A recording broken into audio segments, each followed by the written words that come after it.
माजी खासदार शिवसेना नेते संजय निरुपम सध्या आमच्यासोबत आहे. निरुपमजी, काल दहिसरमध्ये तुमचा कार्यक्रम होता रिक्षा चालकांसोबत, पण त्या कार्यक्रमामध्ये मनसेवाले आले होते, घोषणाबाजी केले, दगडफेक तुमच्या गाडीवर केले आहेत. गाडीची किती नुकसान झाली आहेत आणि कालच्या घटनेबद्दल काय सांगणार आहेत? हा जो पूर्ण विषय होता तो विषय माझ्या आणि माझ्या शासनाच्या मध्ये आहे. माझे जो मंत्री आहेत त्यांना मी पत्र पाठवलं आणि त्यांच्याशी विचारपूस केली की तुम्ही जो एक सक्तीचा मुद्दा ठेवता त्याच्यामुळे लोकांसमोर उदरनिर्वाहाचा संकट निर्माण होऊ शकतो. त्यांना कोणी सांगितलं होतं तिकडे यायचं? त्यांना विचारतो कोण?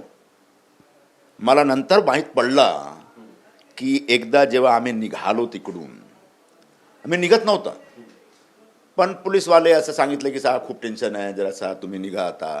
ठीक आहे, मी निघालो. त्यानंतर मला माहीत पडला की MHB पोलीस स्टेशनमध्ये तो जो इंदौरी चाटचा हलवाई आहे तो गेला होता आणि माझ्या नावाने खूप बोंबाबोंब केला. मी त्यांच्याशी विचारू इच्छितो की माझा काय दोष होता?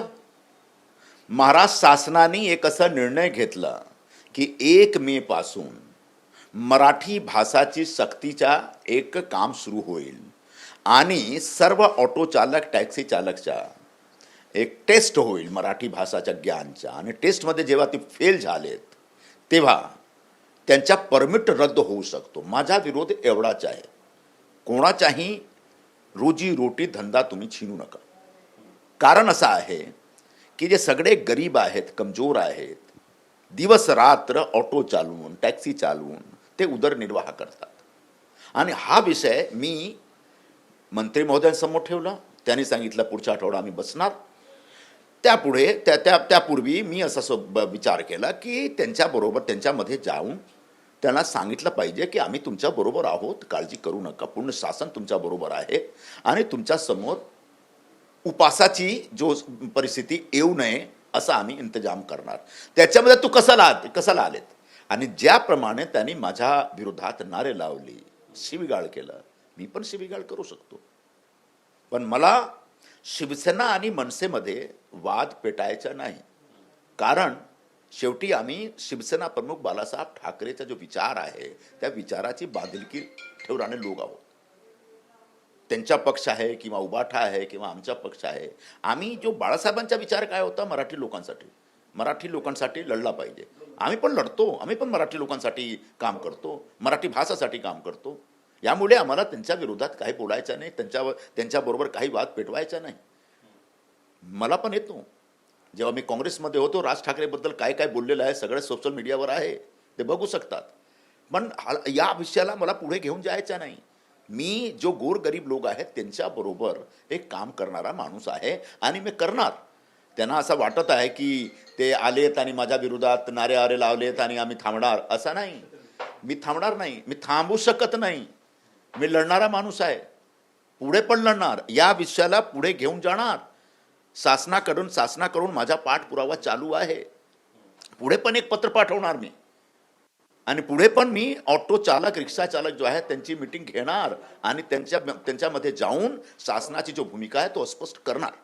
पण कालचा कार्यक्रम तुमचा होता की राम यादवचा होता? कारण मनसेच्या विरोधात त्यांनी गुन्हा तर दाखल केले, 11 लोकांना अटक पण केल्या आहेत. राम यादवच्या विरोधात पण गुन्हा दाखल केले आहेत. आमचे लोकांच्या विरोधात का तुम्ही गुन्हा दाखल करता? मी जेव्हा कार्यक्रम संपल्यानंतर गाडीमध्ये बसलो, वाहनामध्ये बसलो, तो निघताना माझ्या वाहनावर ज्यांनी दगडफेक केला त्याच्यासाठी तुम्ही आमच्या लोकांबरोबर गुन्हा दाखल करता का?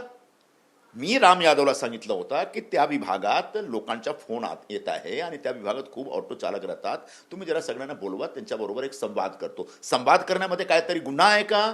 काहीतरी कायद्याचे उल्लंघन आहे का? आणि राम यादवनी पोलिसांना इन्फॉर्म केलं होतं की निरुपम साहेब येत आहेत आणि इकडे आम्ही ऑटो चालकांबरोबर काहीतरी संवाद करणार या विषयावर, जो महाराष्ट्र शासनाचा निर्णय आहे. हा काय याच्यामध्ये काय चूक आहे का? तुम्ही जसं सांगितलं ना की तो इंदौरी चाटचा जो हलवाई आहे ना, तो जाऊन तिकडे बोंबाबोंब केला, माझ्या नावाने बोंबाबोंब केला आणि पोलिसांवर दबाव टाकला की तुम्ही त्यांच्या विरोधात पण कारवाई करा. पण तो चुकीची कारवाई असेल. हां, त्यांचे लोकांनी आमचे वाहनावर दगडफेक केली, आणि आमच्या कार्यक्रमामध्ये अडथळे निर्माण करण्याचा प्रयत्न केला. यामुळे त्यांच्या विरोधात पोलीस कारवाई झालेली आहे आणि पुढे पण होणार. तुम्ही कायदा हातात घेऊ शकत नाही. कायद्याप्रमाणे काम करा, कायद्याप्रमाणे तुम्ही प्रदर्शन करा ना, काय हरकत नाही.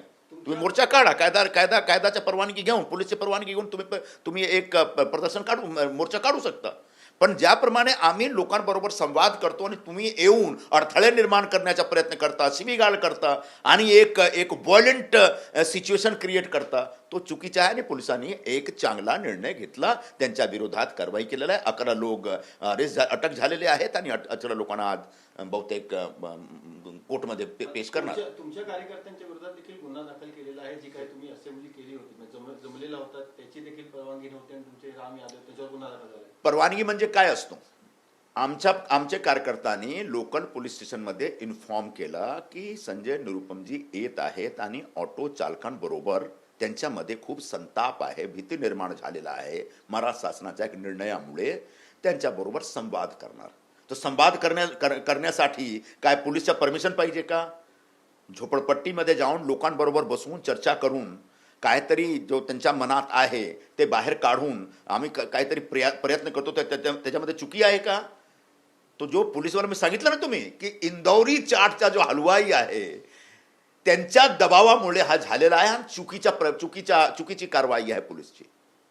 तो गेला आणि बोंबाबोंब केला आणि त्याच्या बोंबाबोंबमुळे पोलीसवाले म्हणजे एक बॅलन्सिंग ऍक्टच्या प्रयत्नाने केला का आमच्या लोकांविरोधात तुम्ही कारवाई केला, त्यांच्या विरोधात पण कारवाई करा. अरे तुमचे लोक पोलीसवाल्यांनी जे कायदा निर्माण केलेला होता त्याच्या उल्लंघन करत होते.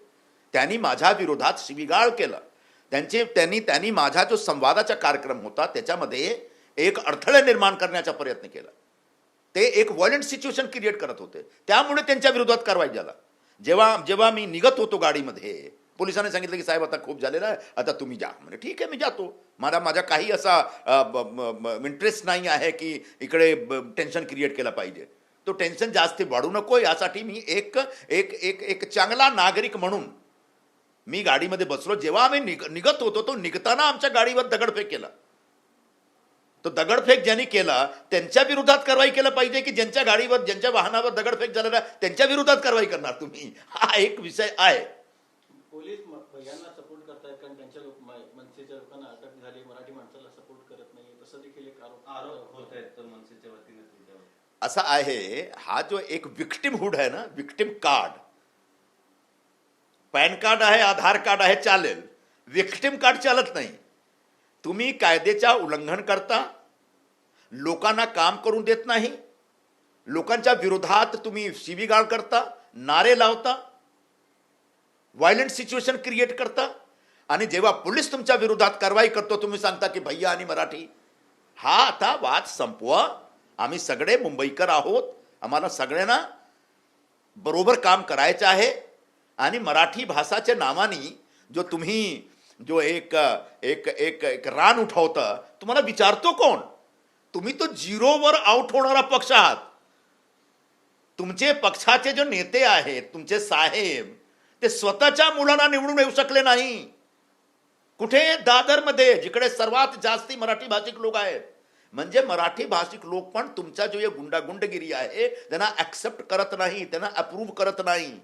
आता तरी तुम्ही सुधरा, नाही तर पुढे याच्यापेक्षा पण फार वाईट परिस्थिती होईल तुमची. पण संदीप देशपांडे यांनी असं सांगितलं आहे की मला बघायचं आहे की भैया मुंबईला बंद करणार आहेत, त्यांच्यामध्ये बंद करायची ताकद आहे की नाही, आता हे बघायचं आहे. असं आहे. याला आम्ही सांगतो गॅस लाइटिंग. आम्ही असं सांगितलंच नाही आणि जेव्हा परिस्थिती येईल तेव्हा असं करू शकतो. पण आमचे सरकार आहे, आमची मंत्री आहे, आमचं शासन आहे, त्यांनी जे काही निर्णय घेतला त्यांच्या निर्णयाचा काहीतरी दुष्परिणाम होऊ शकतो, दुष्प्रभाव होऊ शकतो लोकांवर. याच्यावर विचार करण्याची जबाबदारी माझी आहे, तो एक नागरिक म्हणून, पक्षाचा कार्यकर्ता म्हणून. आणि याच्यासाठी मी माझा जो मंत्री महोदय आहेत त्यांच्याबरोबर बोललो, त्यांना पत्र लिहिलो आणि पुढे पण पत्र लिहिणार. आणि जो मराठी सक्तीचा विषय आहे तो कुठेतरी लांबडीवर टाकला पाहिजे, कुठेतरी पुढे ढकलला पाहिजे. हा माझा एक विचार आहे, हा माझी सूचना आहे शासनाने. आणि ही सूचना सूचना मान्य होईल सरकारतर्फे, मला असा विश्वास आहे. कारण माझी जो सरकार आहे, माझे जो शासन आहे, माझे जो मंत्री आहेत, माझे पक्षाचे मुख्य नेते आहेत, ते गोरगरीब लोकांचा जो दुःख दर्द आहे ते समजू शकतात. त्यांच्यासाठी त्यांच्या मनात एक संवेदनशीलता आहे. देशपांडेने असं पण सांगितलं की जर आनंद दिघे साहेब असते तर तुमच्या कानाखाली एक दिले होते. एकनाथ शिंदे असा आहे की असा जो इंदौरी चाटचा हलवाई आहे त्यांच्यासाठी दादरचे लोकांनी असा एक निर्णय दिलेला आहे की तुमचं आता काही घेणं देणं नाही, आता इंदौरी चाटमध्ये बसा आणि चाटत राहा, जास्ती बोलू नका, तुम्हाला कोणी विचारत नाही. दुसऱ्या पक्षाकडून पैसे घेऊन तुम्ही निवडणूक लढता, तुमच्याकडे स्वतःचे पैसे नाही आहे. कालच्या दगडफेकमध्ये तुमचं काय नुकसान झालं? गाडीचं पण काही नुकसान झालं? काय नाही, आमच्या कार्यकर्त्याची गाडी होती, त्यांच्या गाडीच्या सर्वप्रथम त्यांनी हवा काढली.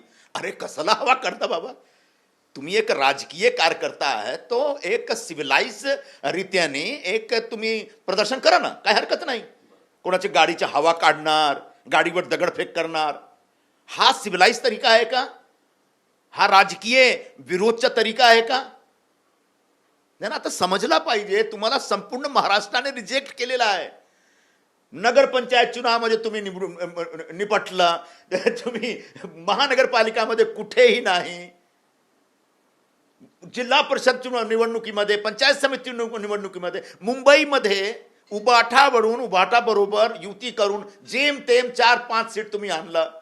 म्हणजे तुम्ही जरा एक रेट्रोस्पेक्ट करा ना तुम्ही तुमच्या, की काय करता तुम्ही. तुम्हाला तुमचे लोक या महाराष्ट्राचे, मुंबईचे मराठी भाषिक लोक तुम्हाला रिजेक्ट करतात.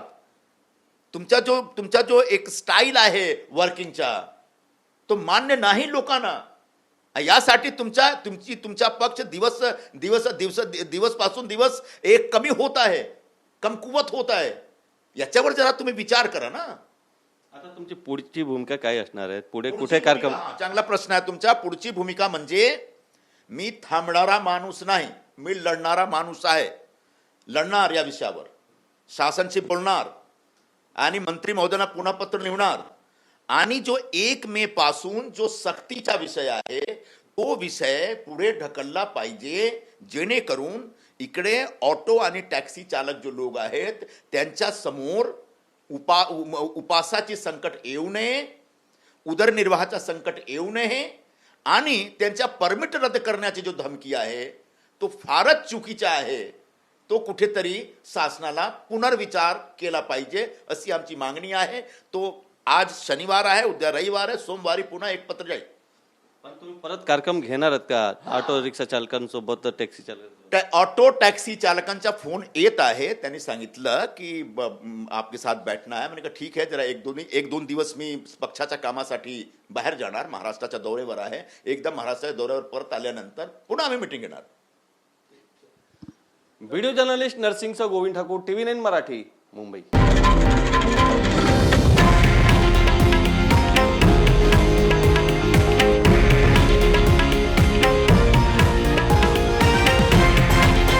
हे आहे देशातील नंबर 1 न्यूज नेटवर्क आणि आपण पाहत आहात TV9 मराठी, एकमेव.